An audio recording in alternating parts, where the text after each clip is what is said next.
오늘 정치권 이슈들 짚어보도록 하겠습니다. 김형주 전 의원, 정호김 전 의원 두 분 직접 모시고 얘기 나눠보겠습니다. 안녕하십니까? 안녕하세요. 안녕하십니까? 조금 전 오늘 국회 본회의에서 임대차 3법 가운데 주택과 상가 건물에 대한 임대차 보호법 개정안이 처리가 됐습니다. 이제 남은 하나 부동산 거래 신고법은 다음 달 4일 본회의에서 처리될 것으로 보이는데 여당이 계속해서 직진 행보를 이어가고 있다 이런 평가가 나오고 있는데요. 먼저 여야 원내대표의 목소리를 들어보고 대담을 시작하겠습니다. 민주당은 국회법 절차를 준수하며 부동산 입법을 신속히 추진하고 있습니다. 투기를 근절하고 주택시장을 안정화시키는 부동산 정책은 정쟁의 대상이 될 수가 없습니다. 미래통합당은 부동산 폭등의 책임에서 결코 자유로울 수가 없습니다.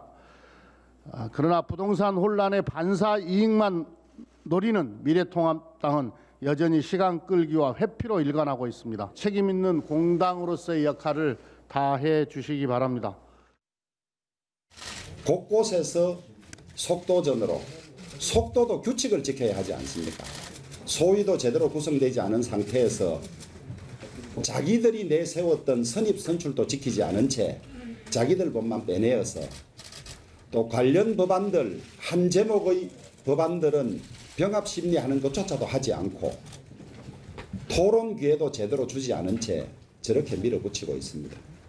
그런데도 자기들 정책 실패를 시인하고 지혜를 구해서 같이 해결할 생각은 하지 않고 느닷없이 2014년에 여야가 합의로 통과시켰던 법 때문에 집값이 폭등했다고 책임을 떠넘기는 이런 일들을 하고 있습니다.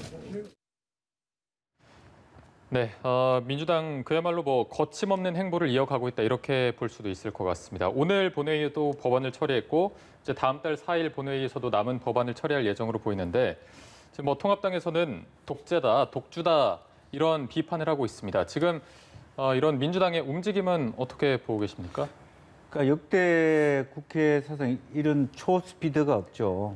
보통 이제 개원을 하고 7월이면 아무것도 안 하는 게 그동안에 그리고 하나의 법안이 이제 등장하면 법사위까지 아마 올 이런 법이 통과되려 그러면 한 오늘 11월 정도 12월 연말 국회에서나 통과될 법한 일이 2, 3주 내에 이렇게 초스피드로 그리고 2, 3주도 아니죠. 2, 3일 만에 네네. 됐고 그다음에 제일 큰 문제는 지금 이제 이 법안들이 단일 법안이 아니고 여러 의원님들이 낸 법안들을 대안으로 했다는 것은 여러 법 중에서 하나하나씩 정리해가지고 했는데 정말 심각하게 저렇게 많은 그 찬성표를 던진 의원님들이 법안이라도 읽고 말하자면 찬성표를 던졌을까 할 정도예요. 지금. 못 읽지 않았을까 싶습니다. 네. 거의 직전에 받았다고 국토위나 하더라고요. 법사위조차도 제대로 대한 어떤 심지어 야당은 물론이고 여당 의원조차도 읽지 않고 아마 예. 기립했던 그럴 수도 있는데 아무리 이렇게 신속성이 필요하더라도 다만 우리가 그런 전제는 필요합니다. 여기 지금 생략돼 있는 게 그러면 왜 법안 소위라든지 이런 소위원회를 안 열고 했을까 하는 것에 대한 내부 논쟁의 어떤 격하라든지 여당이 보기에 이렇게 해가지고는 시도 때도 없이 몇 개월 시간 끌게 할 것이다.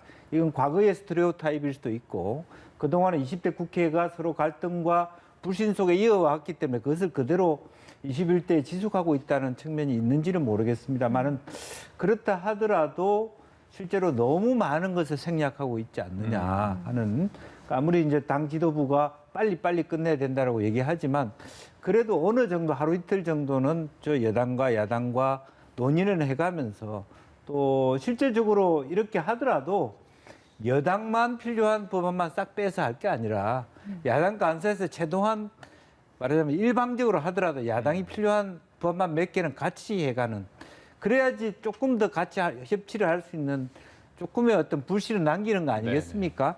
이제 그런 면에서 그런 측면이 전혀 보이지 않는다는 아쉬움. 그러니까 빨리 할 수밖에 없었다는 것은 이해할 수 있으나 그러나 너무 일방적이고 초스피드한 것은 조금 저로서는 납득하기 어렵다 그렇게 봅니다. 지금 보면은 민주당이 아마 상임위원장 자리를 우리가 다 챙겼으니까 통합당에서는 소위원장 자리를 우리가 다 가져가야 한다는 식으로 발목 잡기를 할 가능성이 높다라고 논리를 많이 이야기를 하던데 정작 소위 구성조차 사실 논의를 안 했거든요. 좀 어떻게 보통 보시는지 이제 궁금합니다. 법안을 발의하면 대체 토론이라는 걸 하죠. 그리고 소위가 구성이 돼서 소위 내에서 매우 구체적으로 논의를 합니다. 그리고 이 논의한 내용은 이거 찬반은 아니지만 기록으로 남죠. 그리고 나서 나중에 상임위원회에 가더라도 또 찬반 토론도 하고 축조 심사도 하고 이게 기본적으로 입법의 과정이었어요. 그래서 다시 법사위로 넘어가서 본회의에서 통과가 되는 것인데 매우 급한 속도전이 필요하다 그러면서 이 절차를 그냥 다 빼먹다 보니까 거친 용어로 이게 신독제다 내지는 한국형 파시즘이다 이런 소리를 들어도 이게 뭐 지나치지 않은 것 같습니다. 그리고 제가 볼 때 이 부동산을 포함해가지고 다행히도 효과가 긍정적으로 나오면 좋겠는데 만약에 이렇게 했음에도 불구하고 아무 성과가 나오지 않는다든지 오히려 전셋값이 폭등해가지고 서민들의 삶이 더 고단해지는 상황이 왔을 때 그땐 누가 책임져야 되는 것인지 그럼 책임질 생각은 있는 것인지 만약에 이 입법을 계기로 전셋값이 정말 효과적으로 떨어지고 집값이 떨어진다면 뭐 국토부 장관 그 자리에 계속 있어도 되는데 그렇지 않다면 이건 대통령이 책임질 것인지 그런 부분에 대해서 이건 뭐 속도전으로 하면 만사 형통이다 하는 식으로 사실 이때 왜 제가 이 생각이 나는지 모르지만 아주 오래전에 소위 공산주의 체제에서 무슨 천리마 운동, 대약진 운동 하면서 막 속도전으로 밀어붙이다가 완전히 망가진 경제를 망가뜨린 적이 있었는데 왜 이런 식으로밖에 할 수 없는 것인지 더군다나 176석이면은 오히려 그 야당을 설득해가면서 지금 이런 절차상의 하자라든지 이런 식의 일방적 독주에 대해서 이념적 괴를 같이 하는 정의당까지도 지금 비판하고 있는 상황이니까 그렇고요.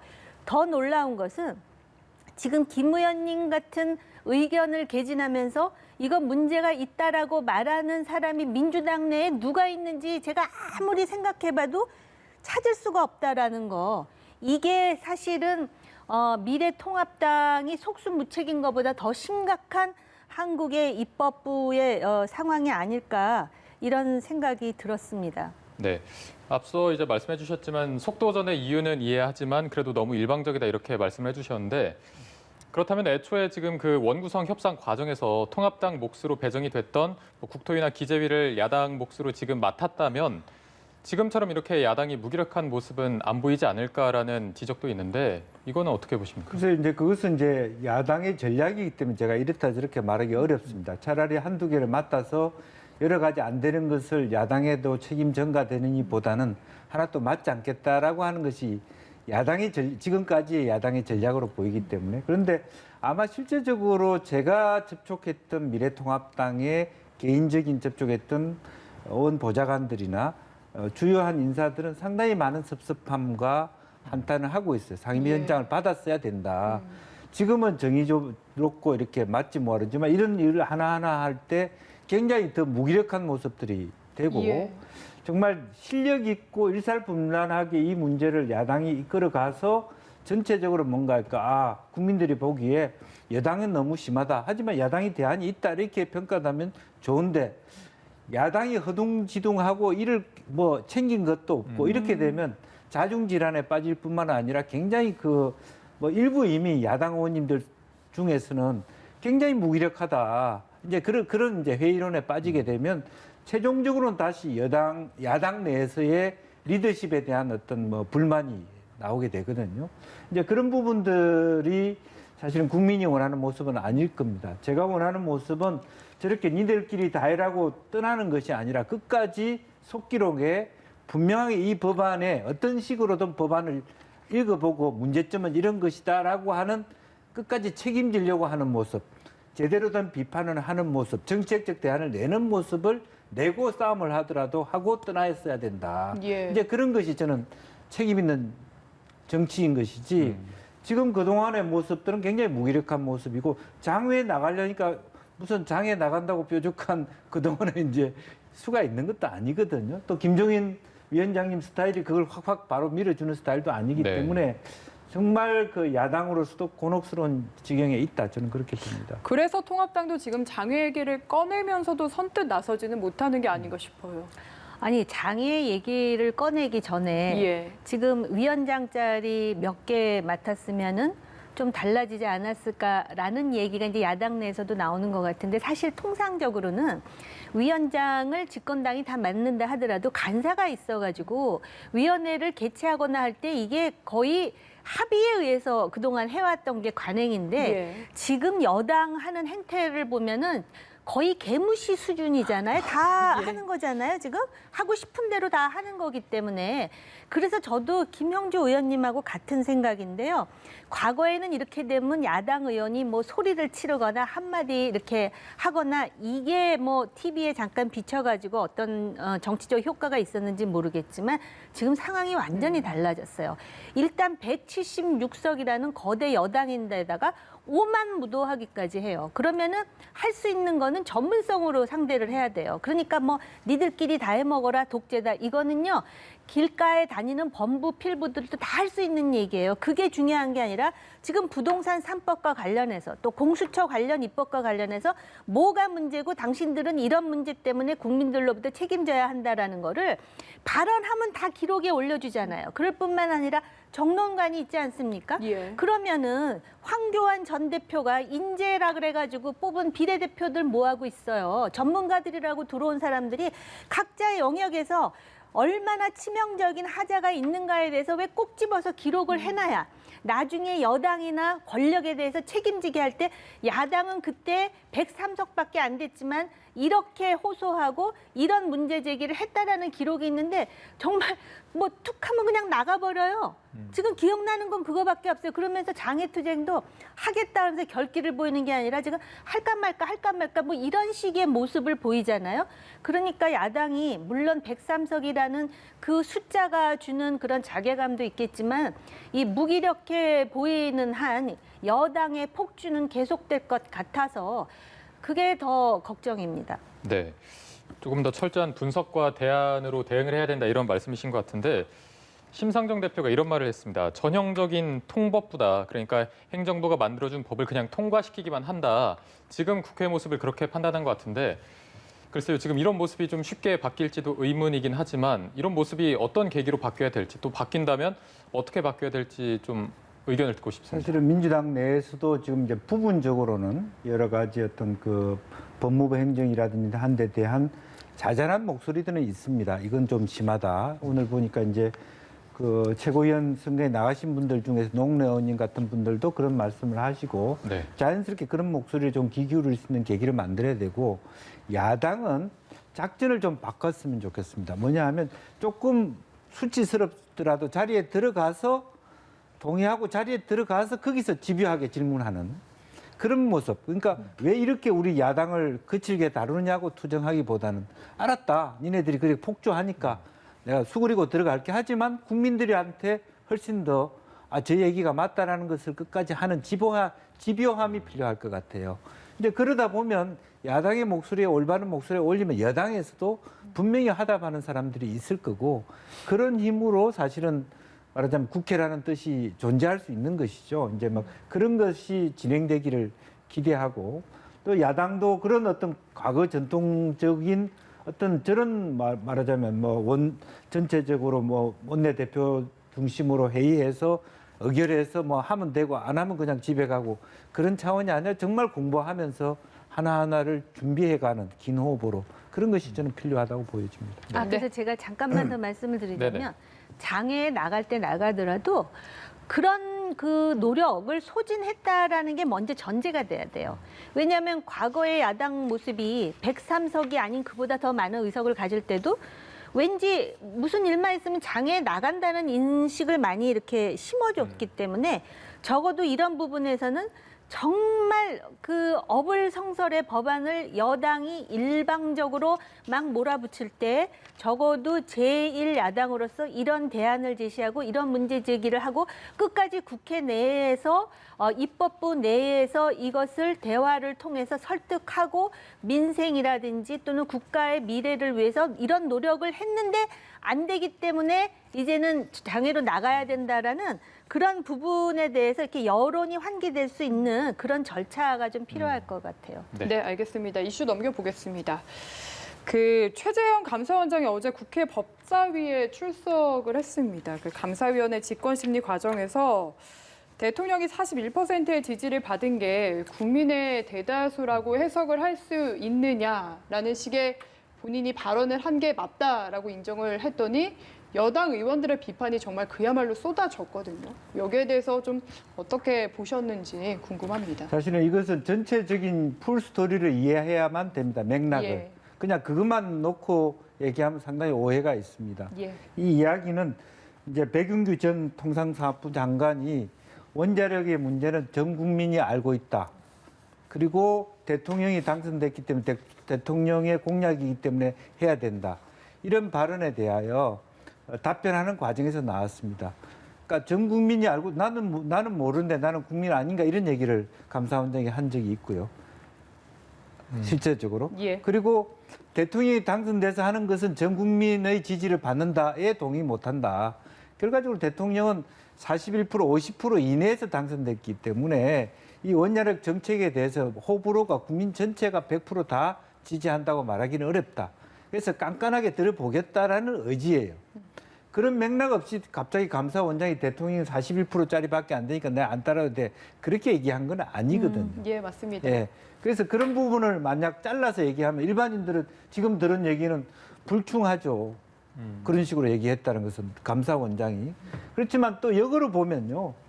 감사원이라는 기관은 조선시대도 그렇고 아주 독자적인 기관이에요. 독자적인 권위를 인정해 줘야 돼요. 근데 국회의원들이 감사원장을 불러서 팔짱을 끼고 있냐 아니냐 자세를 똑바로 해라. 그런 굉장히 저는 오만하다고 저는 보는 편이고요. 그래서 실제적으로 내용의 핵심은 더 심한 거죠. 어떻게 보면 감사위원회에 대한 선임권이 대통령의 청와대 뜻과 감사원장의 뜻이 다르다는 측면, 언론에 나온 걸 보면 그런 게 하나 있고, 원자력의 월성 1호기 원자력 감사 결과가 어떤 형태로든 알려지든 안 알려지든 내용적으로 말하자면 여당이 원하는 바대로 별로 안 나올 것 같다. 뭐 이런 것들이 있는 거죠. 그 맥락에서는.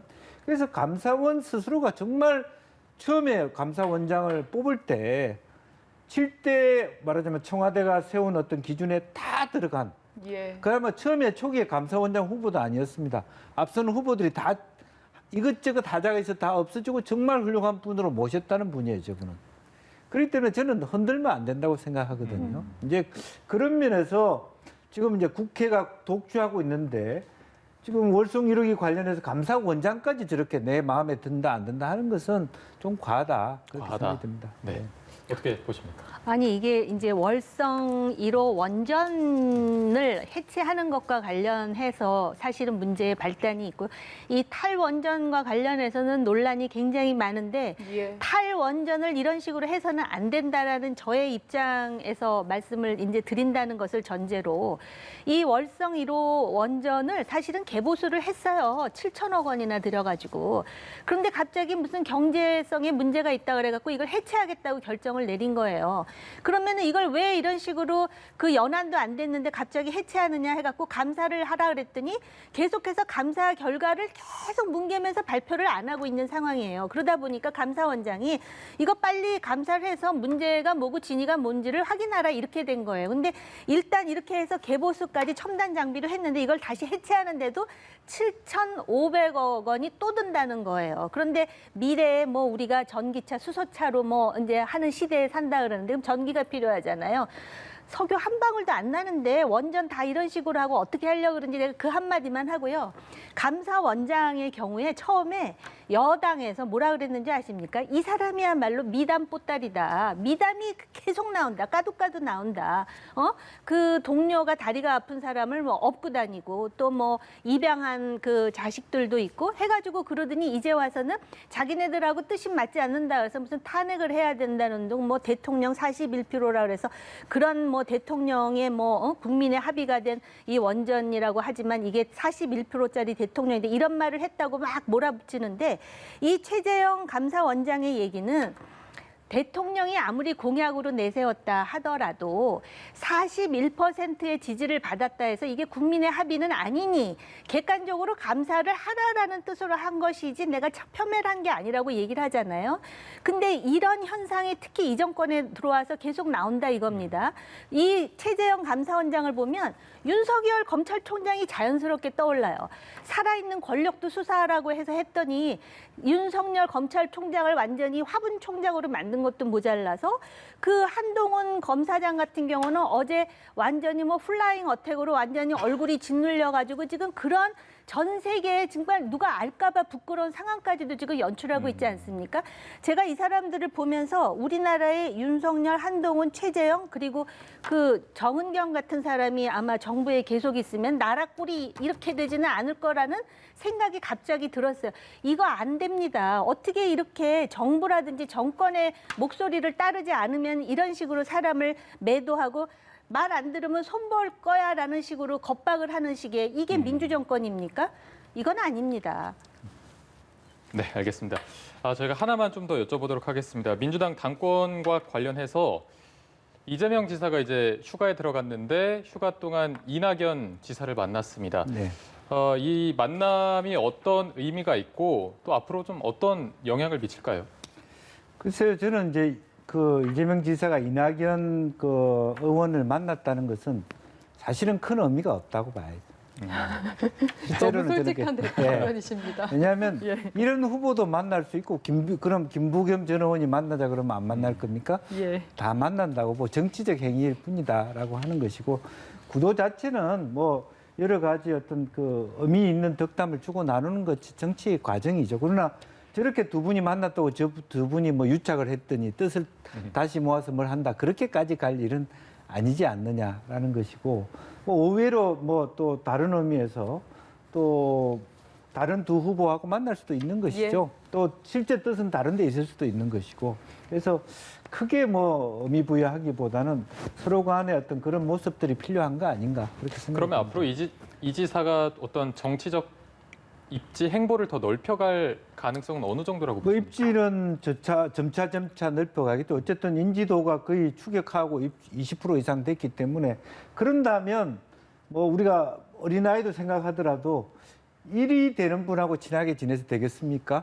2위하고 3위하고 같이 힘을 합쳐서 1위를 눌러보자 이렇게 하는 것이 더 잘 오는 현상이 아니냐 하지만 어쨌든 같은 여당 내 그야말로 1위, 2위를 말하면 서로 경쟁하는 좋은 분들이니까 좋은 덕담을 나누고 또 아직은 이분이 도지사 아닙니까? 그러니까 예. 실제적으로 이분이 뭐 당대표가 됐을 때 어떤 행정적인 거나 정치적 협력이라든지 이런 부분을 얼마든지 얘기할 수 있는 사안이 아닌가 그렇게 생각이 듭니다. 어쨌든 뭐 언론들은 엄청 모였습니다. 어떻게 네. 보시는지요?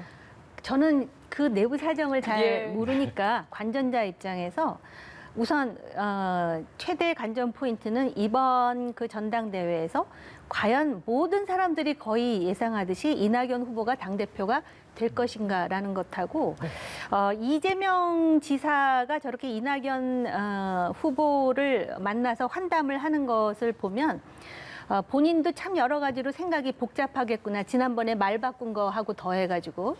그래서 지금은 속단하지 마시고요. 이 정치권에서 지금 이 대선까지의 기간은 굉장히 긴 기간이거든요.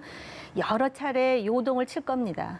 네, 아직은 뭐 판단하기 이르다는 말씀. 네네. 네, 저희가 여기까지 듣겠습니다. 지금까지 김형주 전 의원, 정호김 전 의원 두 분과 함께 얘기했습니다. 고맙습니다. 감사합니다.